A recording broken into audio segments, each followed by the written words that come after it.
So let's go into new news here. Biden is now appointing a new COVID czar if he's actually president. We're back to the era of czars. That was a really big thing. More czars. Yeah. Do we really need Depends more on the czars? spelling. Do we really need more czars? Need you ask? Such an absurd question. More czars for everything. Oh, boy. So the guy's name is Ezekiel Emanuel. Also was, that name was an archetype in one of Mel Gibson's rejected spec scripts. Oh, really? Yeah. Which side was that character on? So his name is Ezekiel Emanuel, and before I go through some information on him, let's set this up so you find out who he is. I know that he's a very bright, capable guy, and I think that's a great choice to represent doctors in general in addressing this epidemic. Philadelphia Health Commissioner Dr. Thomas Farley, this morning on Eyewitness News, he praised President-elect Joe Biden's transition team for picking Dr. Ezekiel Emanuel to join his coronavirus task force. He is the chair of the Department of Medical Ethics and Health Policy at the University of Pennsylvania. Okay, so they didn't mention everything there. Sure.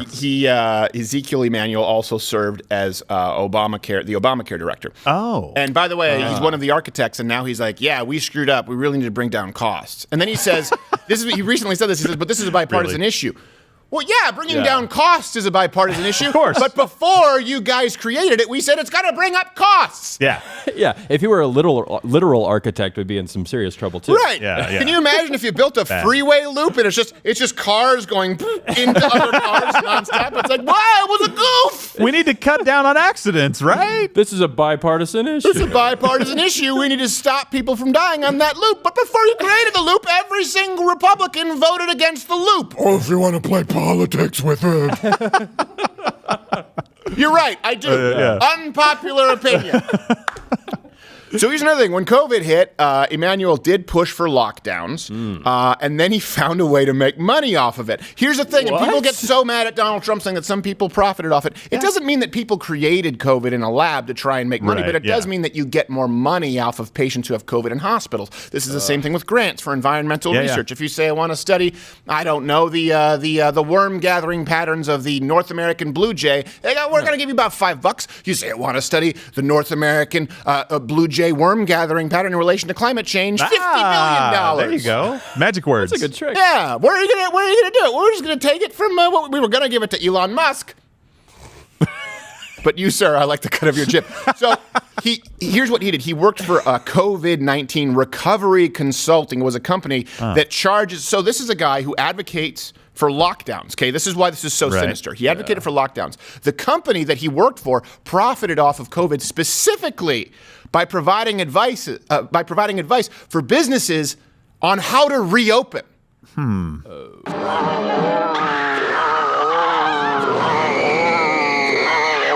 Sounds about right. Also, by the way, hit the notification bell if you are subscribed on YouTube, because subscriptions don't mean a whole lot.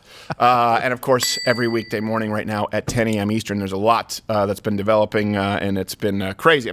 I am very tired. A little bit. But this is, think about this. It's not just that COVID came out, he advocated for lockdowns, and then he made money off of, I don't know, some kind of a treatment or therapeutic. He advocated lockdowns. Yeah. And the company that he worked for made money by coaching people on how to avoid lockdowns. It seems weird. This guy's more swampy than my ass after a pickup game.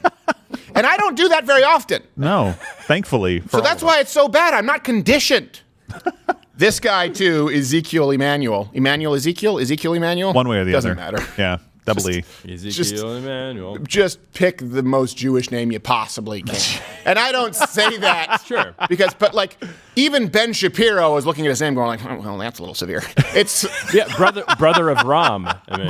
Yeah, he is. He really exactly. Yeah. I know. Oh, no. Brother of Rahm Emanuel, who his greatest accomplishment is poking people in the chest in the shower to intimidate them in Chicago. Yeah, while naked, I think is that's fun. Obviously, well, he's definitely doing the never let a crisis go to waste. Never let a crisis go to waste. Don't make money ever off the crisis. So here's another fast fact for you on Mr. Emanuel, Rahm Emanuel's brother. He wants a vaccine. So he's actually right now, he's going to be one of the czars for Biden, assuming that he's president.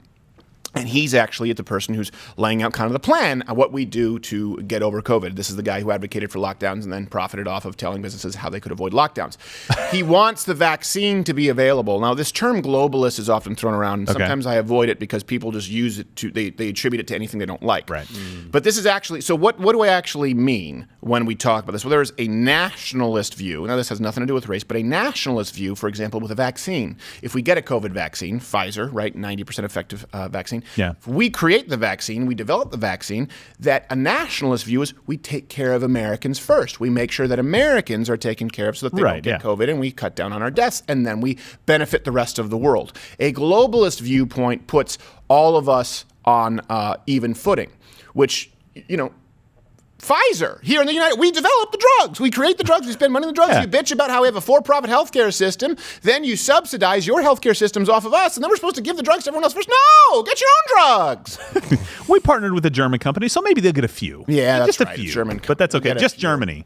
Well, is Pfizer actually based in Germany? No, it was BioNTech or something like that they partnered with that I think is based in Germany. Right. Well, you know what, Germany, that's one for you. Even though we're keeping an eye on you. Yeah, probably wise.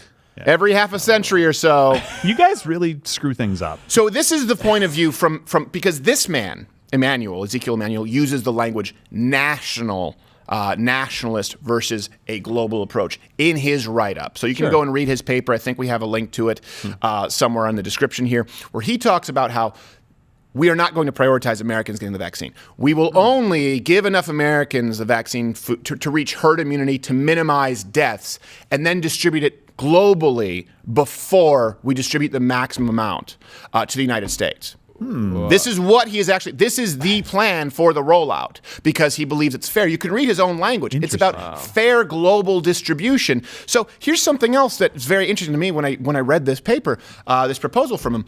Herd immunity seems to me. Do you guys remember Donald Trump was talking about herd immunity and everyone else said it was, I don't know if you remember, herd immunity is not science, it's racist.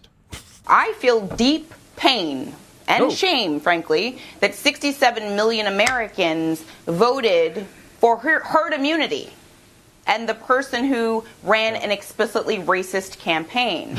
Are they still at the White House? I know that some of the advisors have said that they're not doing this, but are they talking about herd immunity and the risks, though, that are associated with that kind of rhetoric about herd immunity? You kind of have the herd protection as an umbrella. We're not there yet. That's not a fundamental strategy that we're using.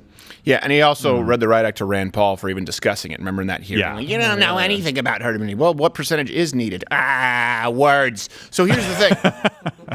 They're talking about, this is what's so dangerous. They excoriated the idea of herd immunity as racist, which most Americans were saying. Think about, let's go through the sequence. Most Americans were saying, well, hold on a second. Instead of doing a total lockdown, how about we protect the vulnerable, the elderly and the sick? We quarantine the sick so that those who aren't super vulnerable can actually reach some kind of a herd immunity, and that remains to be seen. There have been some different figures that were thrown around. And instead, this guy, Ezekiel Emanuel, and people of his ilk said, no. Lock everything down while simultaneously making money, obviously, during the lockdown by advising businesses on how to avoid the lockdown. And now they come out and say, when we get the vaccine developed and created, and obviously Americans here, you're going to benefit last because of herd immunity, which we don't know yet. And we said was racist. What cosmic bunny hole did I fall into? I mean, it's these satin pajamas, they're slippery. Here's something else that's interesting about Ezekiel Emanuel. He has made so he's argued, obviously, that we should benefit last from the vaccine. Yeah, it makes perfect sense. He's also argued that life isn't worth living after the age of 75. I know you think I'm making it up. Before you fact check me, again, good thing we have the source. MIT. Here's a quote. These people who live a vigorous life to 70, 80, this could also just read, these pricks who live a vigorous life to 70, 80, 90 years of age, when I look at what these people do, almost all of it is what I classify as play. It's not meaningful work. What? They're riding motorcycles. How many 90-year-olds do you see riding motorcycles? Maybe this guy, you need to remove your own personal biases. Yeah, no kidding. He just happens to live next door to the only 90-plus motorcycle club in the country. He's like, what is this shit? They always go for rides at 4 a.m. so they don't... You are not getting a vaccine! What? I can't hear me. Oh, you can hear me, Errol. He's sitting there typing this paper like, Errol. So this literally, these people who live a vigorous life to 70, 80, 90 years of age, it's from Ezekiel Emanuel. He's writing this. When I look at what most of these people do, it's almost all of what I would classify as play. It's not meaningful work. They're riding motorcycles. They're hiking, which can all have value, don't get me wrong. But if it's the main thing in your life, that's probably not a meaningful life. This can also just be communist language. It's decadent. It is decadence of the West and unnecessary. Yeah. It was in answer to the question, what's wrong with enjoying life? Yeah. What's wrong with enjoying an extended life? Right. You know what? That's what we call a softball question. Yeah, right. You're like, oh, nothing's wrong with that, right? Let me screw this up for you real quickly. How badly can I Have you seen a 90-year-old motorcycling? Does it not make you as well furious? Like, what the hell are you talking about? Yeah. By the way, keep in mind, Joe Biden's 77. Yeah. So let's just keep this. Joe Biden is going to appoint, if he's president, a COVID czar who doesn't even think he has the right to exist. Yeah. Someone wants a President Harris. What do you think he's going to move that line back once he gets to 75? I know. You know what? Look, 80. Let's go to 80. I think he'll give him a pass if he uses a moped. Yeah. He has to wear the really terrible helmet. I cannot believe this. This is the guy who's going to be the COVID czar under this. This could be straight out of the Communist Manifesto. Yeah. These old people, they're no longer of value. They aren't laborers. Right. That's the view of the collective. And I understand this too. By the way, this is why when people always say, "Are you going to pull back your mischaracterization of Nazis as socialists?" No, I absolutely won't. They were the National Socialist Workers' Party. What does that mean? You see it with neo-Nazis here in the United States. They're socialists who just had racism. Here's what they believe. They believe that if you remove brown and black people from the United States, that you could make all the social safety nets work. So a lot of the neo-Nazis here in the United States actually believe in socialized healthcare. They actually believe in a welfare state, but only for white people. That's also what you saw with Nazi Germany. They believed that they could have productive contributors if they removed certain sectors of society. And you read this right here. Same thing with communism. 70, 80, 90-year-olds riding motorcycles. Watch Good Morning Mug Club live every Monday through Thursday at 10:15 Eastern.